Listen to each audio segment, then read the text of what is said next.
പെരക്കാർക്ക് തീരെ താല്പര്യമില്ല ഇങ്ങനെ ഈ നായിനെ വളർത്തുന്ന കാര്യത്തിൽ. പക്ഷെ എനിക്ക് ഭയങ്കര ആഗ്രഹമാണ് നായിനെ വളർത്തുക എന്നൊക്കെ പറഞ്ഞ് ഭയങ്കര ആഗ്രഹമാണ്.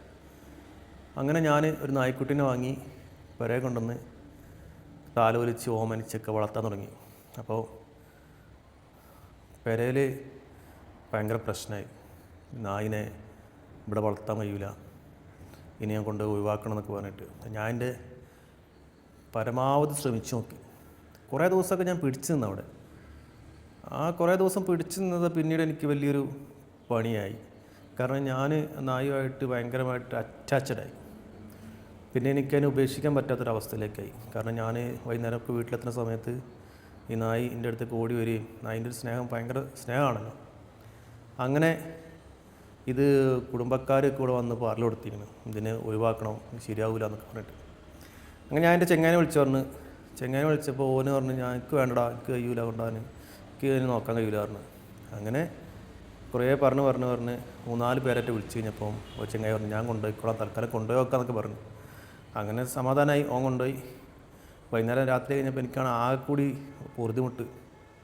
കാരണം വെച്ചാൽ അതിൻ്റെ സ്ഥിതി എന്താണ് എന്നൊക്കെ അറിയാൻ വേണ്ടി ഞാനൊന്ന് വിളിച്ചു നോക്കിയാലെന്നൊക്കെ വിചാരിച്ചു. പക്ഷേ വിളിച്ചു കഴിഞ്ഞാൽ ഓന് പിന്നെ എന്തെങ്കിലും പറയുമോ, ഇനി കൊണ്ടുപോയിക്കോ എന്ന് പറയുമെന്നൊക്കെ പേടിച്ചിട്ട് ഞാൻ വിളിച്ചിട്ടുമില്ല.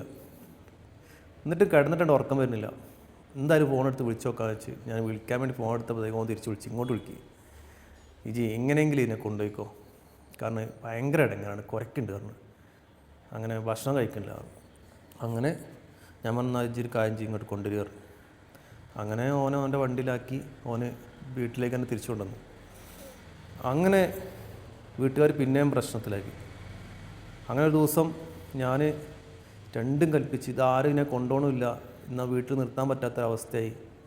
എല്ലാവർക്കും എന്നോട് വെറുപ്പായി. ലാസ്റ്റ് ഞാനെന്നെ കൊണ്ട് ഉപേക്ഷിക്കാൻ വേണ്ടി തന്നെ തീരുമാനിച്ചു. മനസ്സില്ലാ മനസ്സോടെ ഞാൻ എൻ്റെ വണ്ടിയിൽ കയറ്റി ഞാനിങ്ങനെ പോവാണ്. ഇങ്ങനെ ഈ ചർച്ച നടക്കുന്ന സമയത്ത്, ഇതിനെ കൊണ്ട് ഒഴിവാക്കണം, ഉപേക്ഷിക്കണം എന്നൊക്കെ പറയുന്ന സമയത്ത് ഇത് നായി എൻ്റെ അടുത്തുണ്ട്. പക്ഷേ കുറച്ചിങ്ങനെ കഴിഞ്ഞപ്പോൾ അവൻ ആദ്യത്തെ ഉസ്സാറൊന്നും ഇല്ലാതെ, ഈ ചെങ്ങായി ഇവനെ കൊണ്ടതിന് ശേഷം പിന്നെ ഇവനധികം ഉസ്സാറൊന്നും ഇല്ല തന്നെ. പിന്നെ ഓൻ എന്തൊക്കെയോ ചിന്തയിലാണ് ഈ നായി. അങ്ങനെ ഒരു ദിവസം ഞാനിവനെ വണ്ടി കയറ്റി ഈ ഒരു വിജനമായ സ്ഥലത്ത്, ഒരു എസ്റ്റേറ്റ് ഉണ്ട് ഞങ്ങളുടെ വീടിൻ്റെ അടുത്ത്. അങ്ങനെ എസ്റ്റേറ്റിൻ്റെ നടുവിൽ കൊണ്ടുവന്നിട്ട് വണ്ടി നിർത്തി ഞാൻ മെല്ലെ ഇറങ്ങി ബൈക്കിൽ ഡോറ് തുറന്ന് കഴിഞ്ഞപ്പോൾ ഇപ്പം മെല്ലെ ആക്കം പോലെ ഓനെ വണ്ടിമെന്ന് ഇറങ്ങിയിട്ട് ഈ വണ്ടീൻ്റെ ബൈക്കിൽ റോഡിലേക്ക് നോക്കി ആ സൈഡ് ചേർന്ന് അവിടെ ഇങ്ങനെ കുത്തിരിക്കുക. എന്നെ നോക്കണമെന്നില്ല കേട്ടോ, നേരെ റോഡിലേക്ക് തന്നെ നോക്കി കുത്തിരിക്കുക. അത് ഞാൻ വണ്ടി എടുത്ത്, ഞാൻ ഇപ്പോൾ ആ അവസരം മുതലാക്കി കണ്ട് ഞാൻ വണ്ടി എടുത്ത് കുറച്ച് മുന്നിലേക്കാക്കി ഞാൻ ഈ മിററിലൂടെ ബൈക്കിലേക്ക് നോക്കുമ്പോൾ എവിടേക്കും നോക്കാതെ ഓൻ അവിടെ തന്നെ നോക്കിയിരിക്കുന്നുണ്ട്. അപ്പോൾ ഞാൻ വണ്ടി എടുത്ത് പോവാണ്. ഇതൊക്കെ ഓനറിയാം.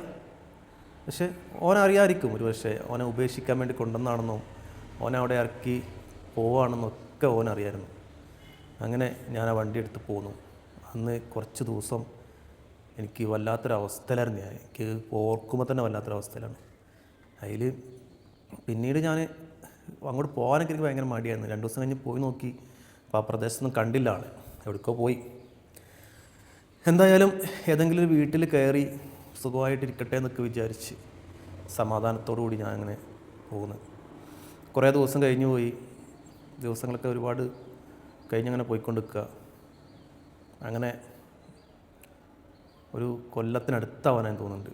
എൻ്റെ വീട്ടിൽ കുറച്ച് വിരുന്നുകാർ വന്ന് ഓല് ഏതായാലും ഇന്നവിടെ നിൽക്കും.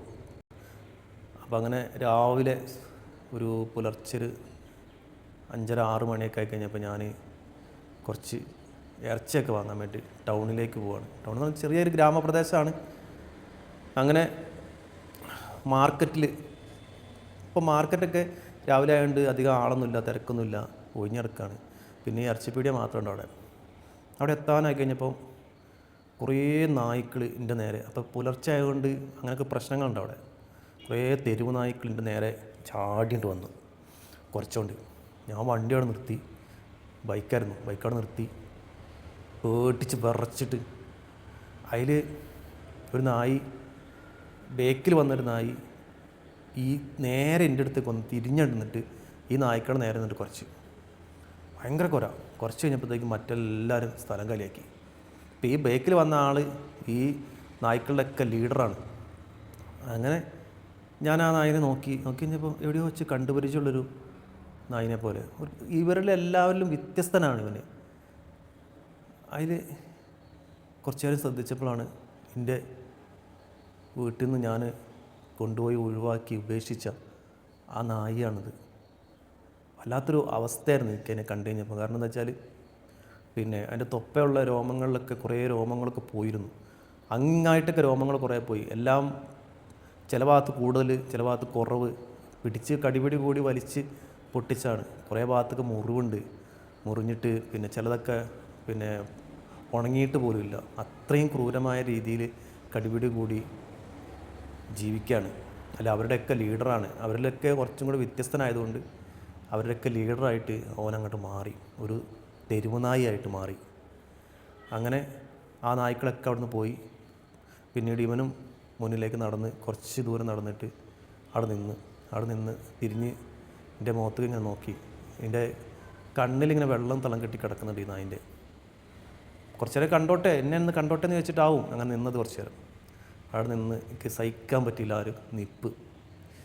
അങ്ങനെ പിന്നീട് അവനും അവർക്കൊപ്പം ഓടി എങ്ങോട്ടോ പോയി. തെരുവ് നായ്ക്കളെ രാജാവായി അവൻ മാറി.